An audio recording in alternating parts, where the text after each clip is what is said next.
We were brothers, Dale and I, but not by birth, and we didn't grow up next door to each other. We were brothers by circumstance, by shared experience. Well, to be honest, it was due to general agony. We met at a Tuesday evening meeting. This was my second and first meeting with this group. He performed second. My name is Dale, and I'm an alcoholic. Hello, Dale. Uneven enthusiasm. I've been sober for 10 weeks now. Respectful applause. My wife left me for another man a few months ago. Before that, though, she had been a raging bitch for about a year, and I started drinking more to cope with all that crap. And then everything went wrong when she left.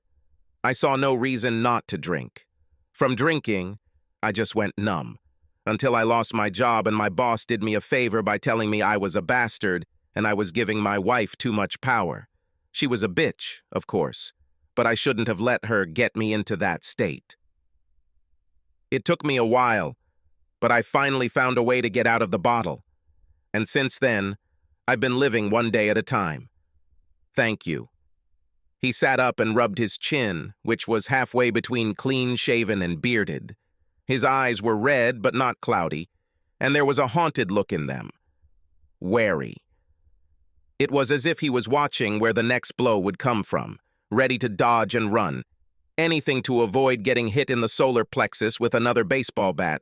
He looked just like me. And for the same reason.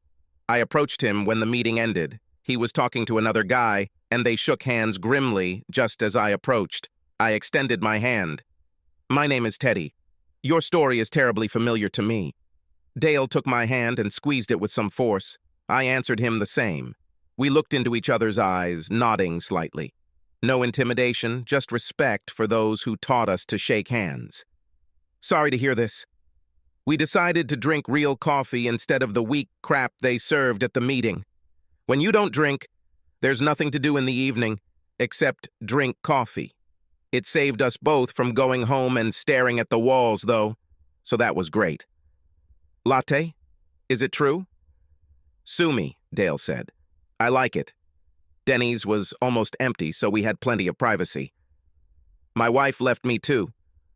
What nonsense did she tell you? I shrugged. Nothing special. Just a note. I still didn't want to talk to her after that. Said she found someone who made her feel valued. Whatever that means. This is a cowardly act. My Charlene at least said it to my face, although she looked terribly happy. She had a mean streak at the end, at least as far as I was concerned. Why did she leave? Said she found someone who loves her enough to put her first. Like I haven't busted my ass for her all these years. How long were you married? 8 years. Probably 8. There is still a month or two before the official marriage. Children? No, thank God. And you? No. Grace and I talked about it last year, but then we decided against it. Okay, I guess. Fucking bitches. I picked up my coffee cup. I'll drink to that. Dale laughed.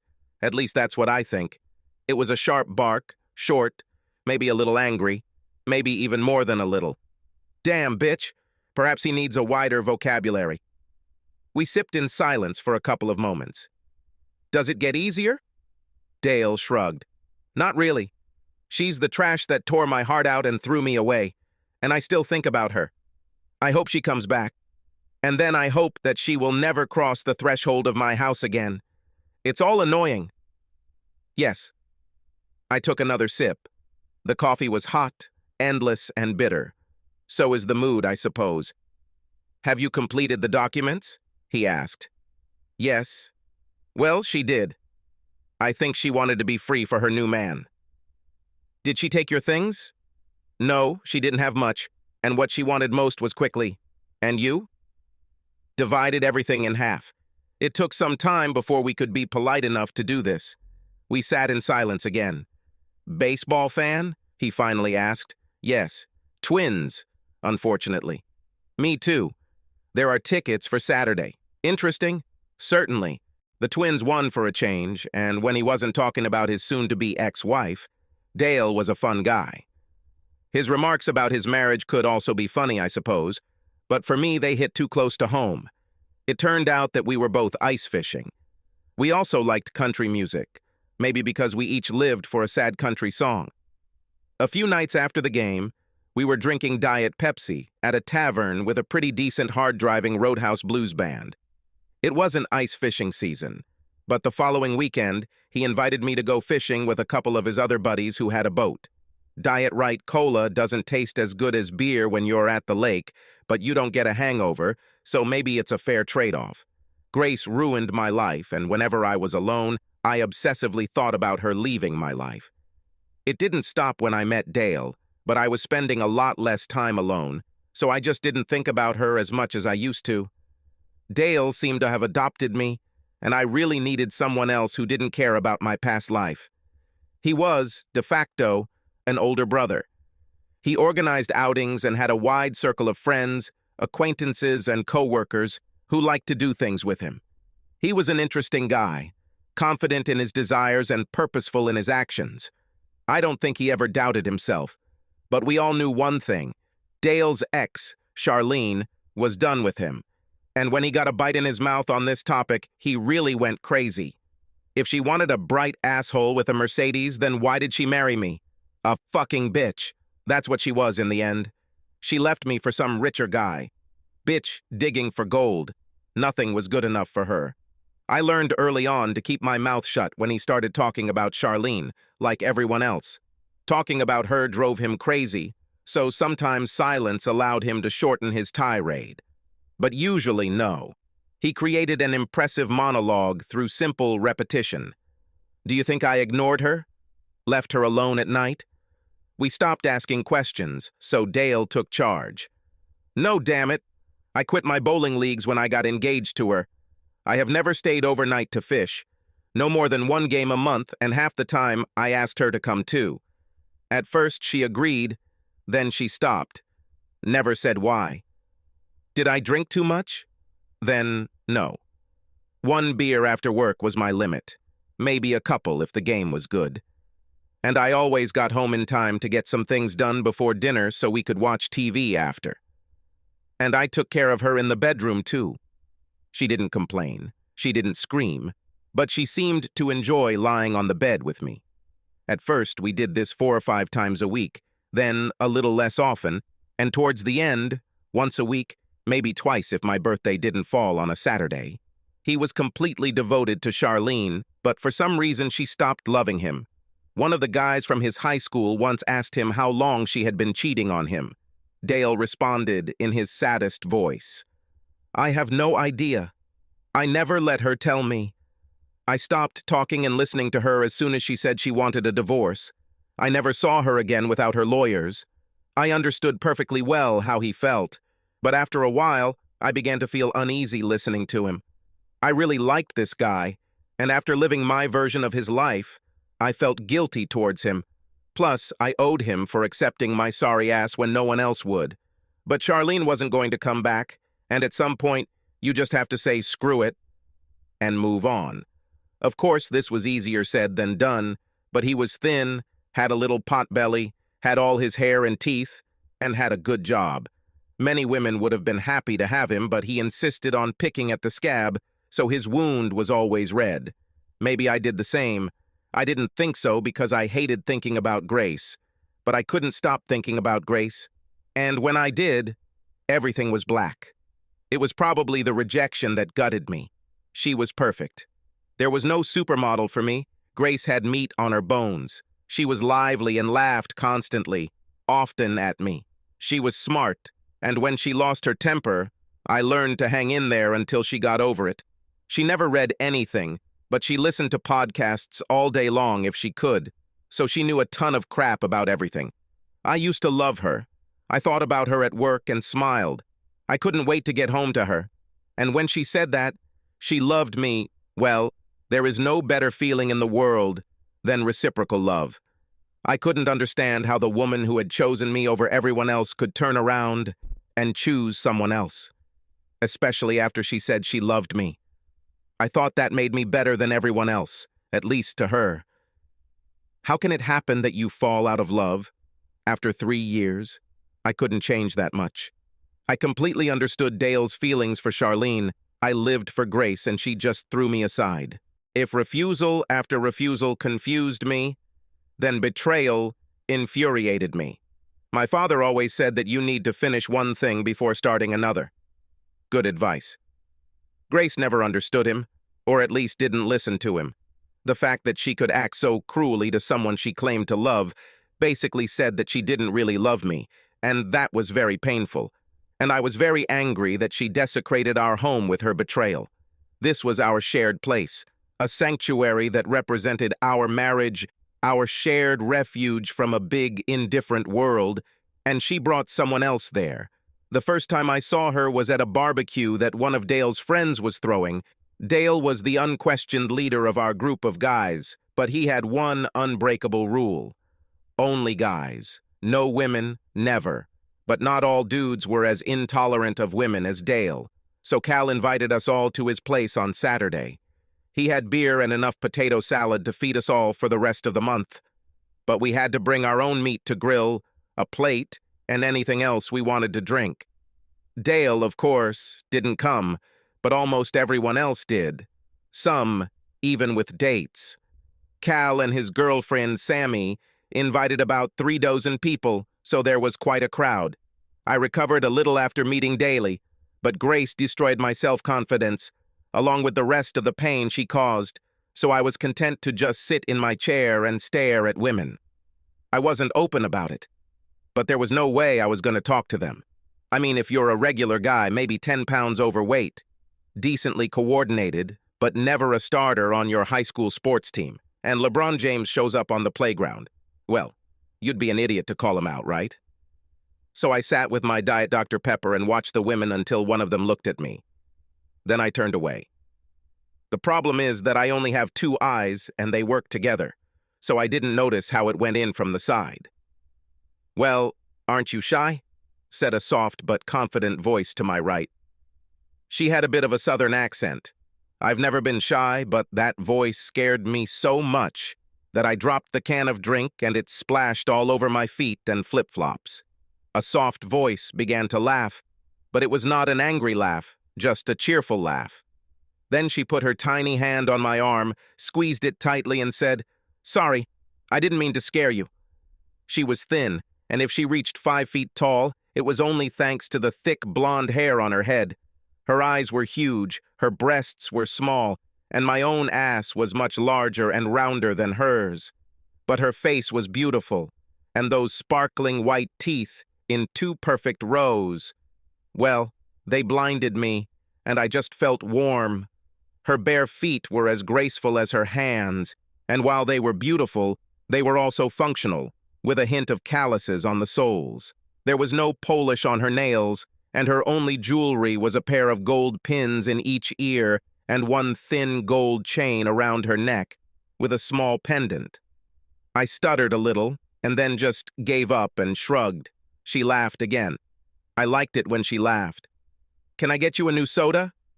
I shook my head. "No, don't worry about it." "So why are you silent?" "It's a party, after all." I shrugged again.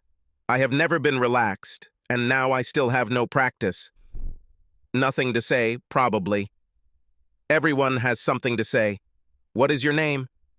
"Teddy." "It wasn't that difficult, was it?" "I swear, if I see this again, I will become addicted to her smile." "I'm Sonya." "Nice to meet you." "Me too. How do you know Cal and Sammy?" "I met Cal through friends." "Are you one of those misogynists Sammy talks about?" I winced slightly at this. I thought Grace was straight, but Sonya just said whatever was on her mind. Her accent softened her words, but, Lord, those words. I couldn't argue with that, though. The description fit Dale more than it didn't. I don't think that's true, but some of us haven't had the best experiences with women. Sorry to hear this. Love can be rough and unfair sometimes, right? Looks like it. Well, don't just sit there, Teddy. It looks like Cal has started a fire, so let's get to cooking. She pulled me along until I stood up, and then she took my hand and pulled me towards the grill. "What did you bring to cook?" she asked. "I hope you're not one of those tofu lovers." I chuckled mockingly. "Marinated drumsticks." "I knew there was something about you that I liked." I brought the ribeye. She looked at me askance. And I'm not going to share. I haven't laughed in months, but this almost made me laugh. We pulled the beef out of the refrigerator and told Cal how we wanted it cooked. Medium rare for me, medium rare for her, and then went to where the food was laid out to set out the plates. "Your mother must be proud of you," she said, smiling. "You took a little bit of everything, just like she taught you." I shrugged. I wasn't huge. I was more robust than anyone else. And Mom was really proud of me for learning to be polite. But to tell you the truth, I didn't really like to cook, so I took every opportunity to try food that I didn't cook myself. The event might not have been food heaven, but it was on its way to being one. Sony's ribeye was ready first, but she waited until mine was done. We walked to where the tables were set, and we're spoiled for choice as Sonya and I were one of the first to receive our food. We found a table that wasn't too wobbly and sat down. Eventually, someone will join us, but for now, we were alone. "You really don't talk much, do you?" she asked, cutting into her fillet.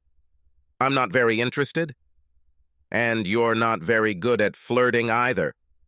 "It's good that you're cute." "Cute?" "I'm 6 feet tall, with a broad frame, and would never be mistaken for Zac Efron." "Have you had your eyes checked lately?" "Yes, I like it when my men have something serious about them. My ex said the same thing when we met. Looks like she changed her mind somewhere along the way. I had a bite of potato salad in my mouth before it dawned on me how bitter it sounded. Hell, that might be the very definition of bitterness. But I was polite, so I didn't talk with my mouth full. To my surprise, Sonya just looked at me in bewilderment and was silent until I swallowed. "I'm very sorry that this happened. It was truly terrible. I wanted to say thank you." Well, that brought a bright smile. "Good rescue. It's always attractive when a man apologizes." I smiled at her too. "I have many reasons to apologize. Is it true? Or is it just something your ex said about you?" Wow, she really was straightforward. "You don't have a special filter, do you?" I say what I mean. It's not to everyone's taste. She looked down at her plate, then looked at me through her bangs with a sly smile. "And you?" I laughed, and it was very pleasant. "You know, I think so." I paused for a moment, and then decided what the hell. This is the first time I've laughed in a very long time. Sonya tilted her head and her eyes narrowed as she studied my face. "I don't think I like your ex one bit. So we have one more thing in common." She nodded and went back to eating. Me too. We sat and ate, mostly in silence. There was no awkwardness. Maybe she was just waiting for me to start a conversation, but if so, she didn't show it. But my thoughts were working. "Do you have an ex?" I finally asked her. "Some, but ex-boyfriends, not ex-husbands." "Did you finish on good terms?" "Not really.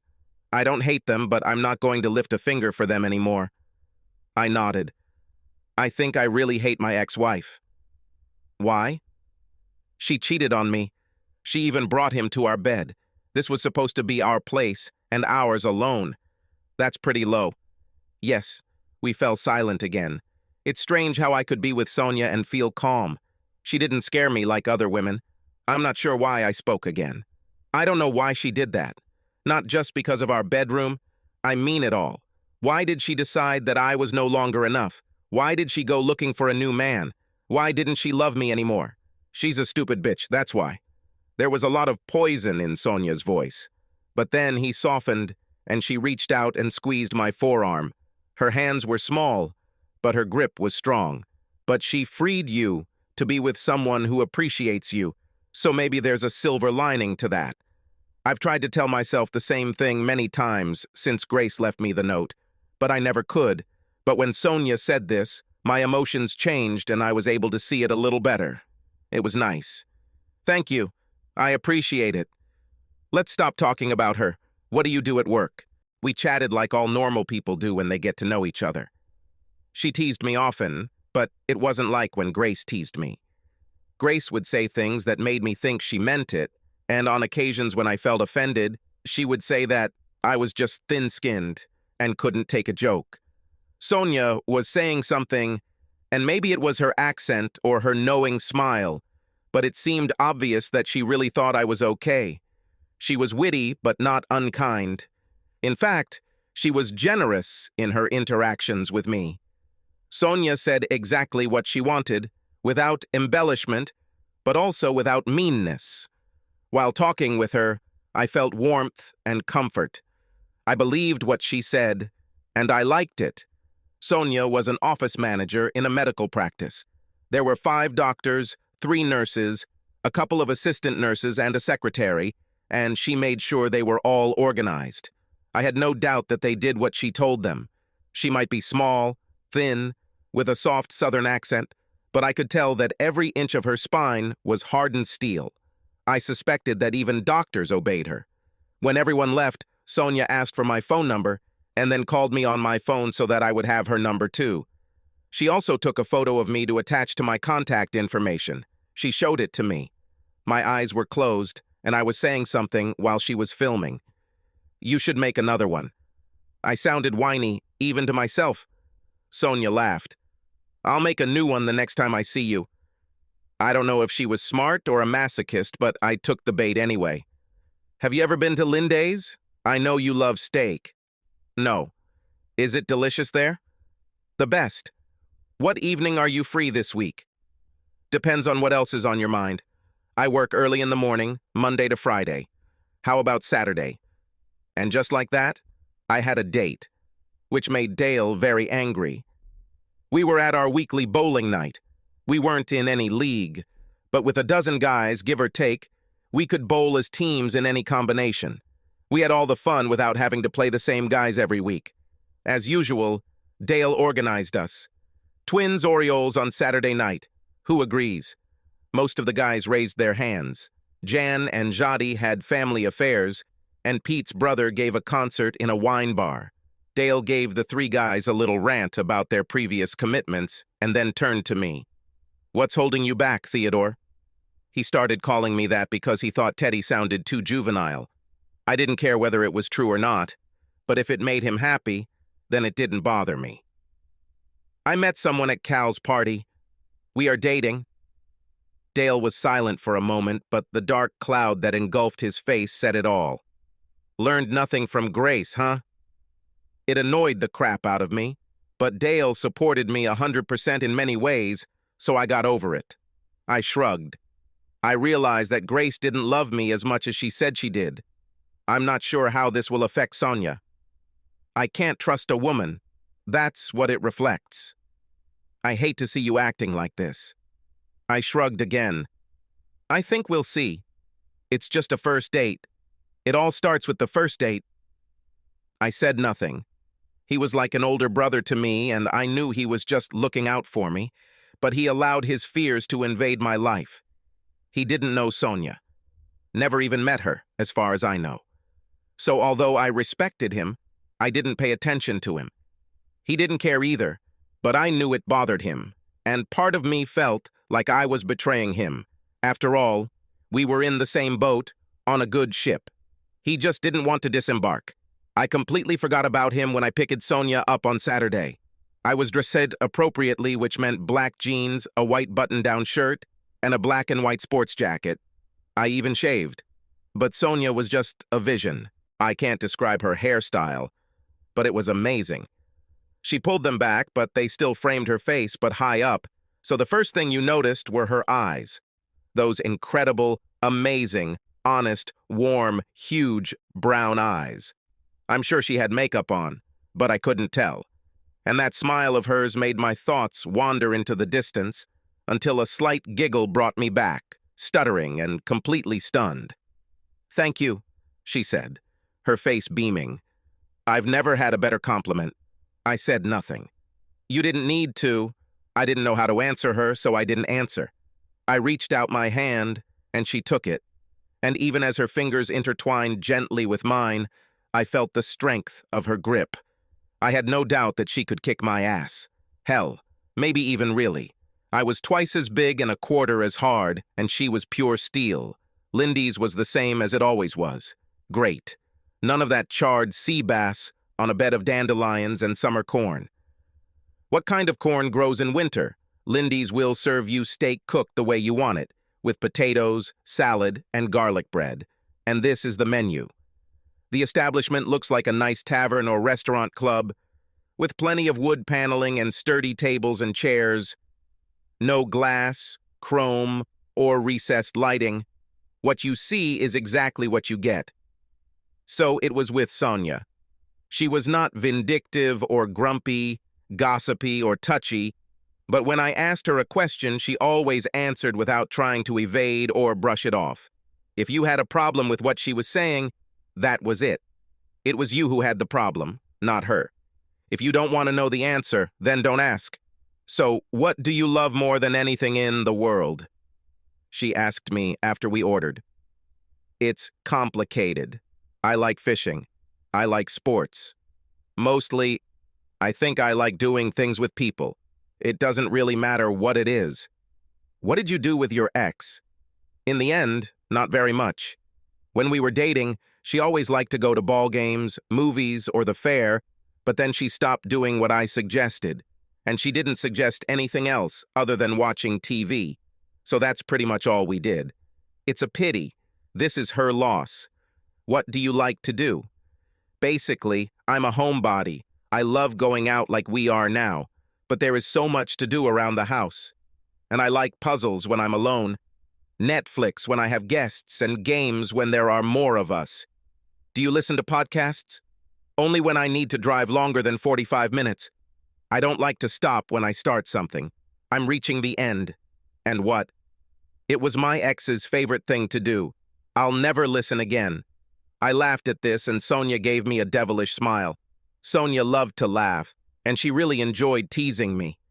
I think she saw it as a challenge to make me laugh since I didn't do it often, and she knew that teasing me was a good way to loosen me up. Plus, I think she was naturally mischievous. She was a serious person, but she was not heavy or gloomy. Be that as it may, we didn't spend a lot of time complaining about each other, and when you put all that nonsense aside, there's a lot of time for jokes and banter. We saw each other quite regularly. The following Wednesday, we went to the cinema, and on Friday evening, we had dinner again. On Sunday afternoon, we had a picnic and walked a bit in the forest reserve. We walked holding hands, and I kissed her for the first time right after I helped her cross the stream. She slipped, and I grabbed her tightly and pulled her towards me. She looked at me with her incredibly big eyes, and I just leaned over and kissed her. Her kisses set me on fire like never before. She pressed herself close to me, these steel ribbons, which she called arms, wrapped around my neck. These small but elastic arms grabbed my shoulders. For 20 minutes after that, my head was a mess, and there was a satisfied smile on her face until I let her go. The more she talked, the more attractive she became. This accent fascinated me, and whenever I was gloomy, her smile would simply destroy the mood. I saw her in my mind when we were apart, and to me, she was the most beautiful, sexiest woman I have ever known. Like many women, Sonya was embarrassed about her appearance. We ate ice cream sitting on a bench at the entrance to the cafe. Triple horn? I shook my head. This thing is about as big as you. I need to get better. My 10-year-old nephew has more curves than me. Doesn't matter. Nobody is as beautiful as you. Somehow, I hypnotized you. I know what I look like. No, you know how you think, what you look like. You're a woman who knows what she thinks, says what she thinks, has a killer sense of humor, and cares about some guy whose wife has grown tired of him after just 3 years. And she lives in this tiny package, in which there is not a single extra space, only what she needs. Her smile blinds me. Her eyes tell me everything she's thinking, and that tight little body makes me dream about her all day and all night. This is what you look like. Well, that got her a smile, an amazing kiss, and a threat of rape the next time we were alone. I wondered how quickly I could be alone with her. Sex with Sonya was different from anything I had done before. Her body was hard and elastic, but she made love softly, at a slower pace than Grace and most of my previous girlfriends. She took her time and gave clear verbal and nonverbal instructions about what she liked and how she wanted it. I was more than happy to follow her instructions because she made sure I had my time too. The pace of sex with Sonya gave us both enough space to explore our desires. I could relax and play with her, respond to her prompts, fully confident that we would get to what I wanted. And hugs with Sonya after that only improved our sex. Hugging each other, physically fulfilled and emotionally connected, falling asleep, wrapping our arms around ourselves, we simply consolidated everything that had come before. I didn't need a thunderbolt to tell me I loved this little baby, and it was very obvious that she loved me too. However, I did not completely trust her feelings. Grace said the same thing, basically, and it ended with a note taped to the refrigerator with a Niagara Falls magnet we got for our first anniversary. True to her nature, Sonya did not shy away when she noticed this. "Are you okay, Ted?" We sat at her kitchen table eating the last bite of chili she had made the night before the weekend. "I think yes." "And what?" "You seem to have something on your mind?" "Usually, you pay more attention to me." "Sorry, Sonya, maybe I'm a little tired. You know, wear me out at night." She didn't even smile. "You can joke if you want, but something is bothering you." I shrugged. I didn't know I was behaving any differently, but I really didn't want to delve into my psyche. I must have known there was something there. Otherwise, I wouldn't have avoided answering the way I did. "You know you can tell me everything." "I know. I won't be angry or upset." "I know. So why are you so concerned?" "I don't know. Nothing concrete." "Are you worried about something at work?" "No. Everything is fine there." "Did you have bad news when you talked to your family last time? Is your brother okay?" "No. They are fine." "Are you worried that I will leave you?" This made me wince, with a sudden sharp pain in my chest. In an instant, she was on my lap, her strong arms wrapped around my neck, and her mouth next to my ear. "I will never, ever hurt you like that bitch, Ted," she whispered urgently. "You are my man, if you didn't know." I wrapped my stronger arms around her thin body and nodded into her neck. I didn't trust myself to speak, so I just squeezed her a little tighter. I felt her smile on my cheek. "I felt you moving away from me. This tells me how you feel about me, and it makes me very happy." She pressed her forehead to mine and touched her nose. All I could see were her bottomless eyes. "But know that I will always tell you what I think and what I feel, and when I make a promise, I always keep it. You don't know it yet, but you will find out." "I believe you, Sonya." I waited a little and then added, "I love you, Sonya. I know you love me, my big, strong man. And I love you just as much." We were both very happy. Dale, not so much. As I started hanging out with Sonya more, I didn't see Dale and the guys as much. I still looked forward to bowling, bar music nights, and games, and they kept inviting me, so I went there when I didn't have anything else to do with Sonya. Sometimes it was dinner or a movie, but just as often, we stayed home to work on a puzzle or watch TV. And sex. We really loved sex. I also enjoyed hanging out with the guys. With the exception of Dale, they treated me the same as usual. Dale didn't hurt me, but sometimes he frowned and didn't say much to me. I tried to talk to him every time we met. I liked the guy and I owed him. But he was usually rude and then quickly moved on to someone else. I got a message. He saw us as two peas in a pod, bonded into brotherhood, thanks to the contemptuous treatment from our chosen ones. Maybe he resented the fact that I had found someone to love and who seemed to love me back. Or he was disappointed that the lesson of not trusting women didn't stick. Or maybe he just felt that I betrayed him by leaving him for Sonya. Perhaps Sonya influenced me, or I just missed Dale. Whatever the reason, one night while we were at Dusty's, I followed him into the bathroom. "Did I make you angry, Dale?" He didn't look surprised. "Why do you say that?" "You don't tell me anything else, but look at me as if I killed your dog."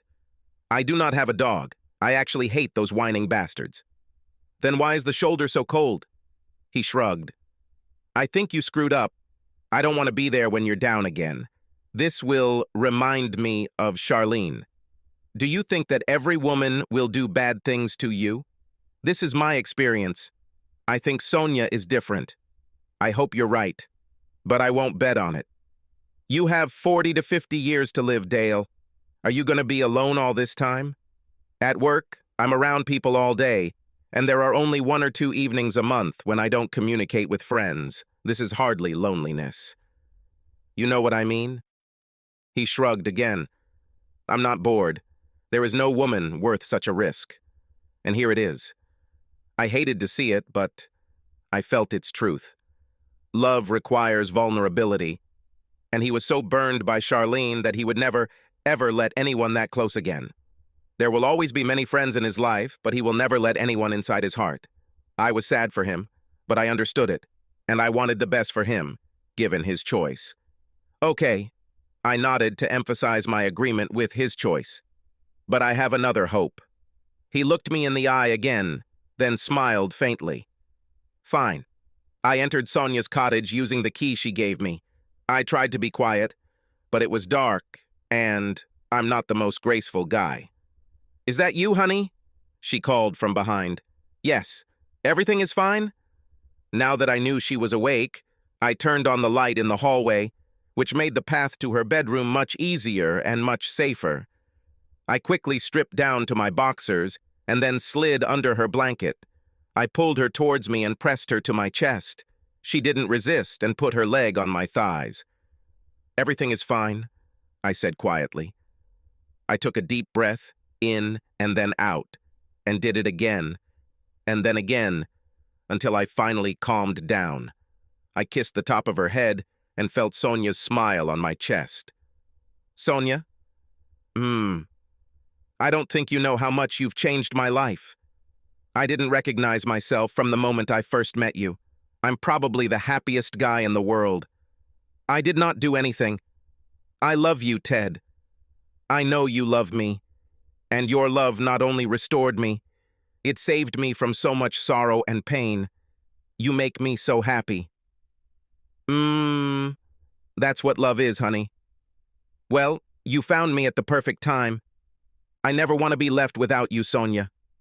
Never. Can we sleep now? I will get up early tomorrow. I smiled widely at my little woman who took charge. The remainder of our life together promised untold riches in the form of happiness, and I could not wait to begin. Subscribe to our channel so that your second chaff doesn't cheat on you, and go ahead and listen to the next story, because this story is nothing compared to the next one. If you're under 18, don't even think about listening to the next one.